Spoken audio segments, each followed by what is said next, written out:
K nama se može doći s autom sve do crkve i parkirati ovdje na, evo čovjeka, na parkiralištu ovdje igralištu gdje piše samo za posjetitelje samostana.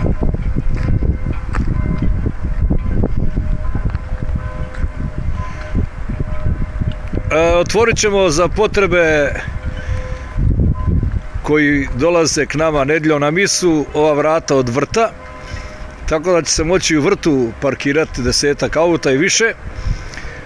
Evo ovdje je to parkiralište, jasno tu su ove dvije kante, bez njih ne može proći, a dolazi se s ove strane od trafostanice smjera Komolac, kako Ombla teče prema,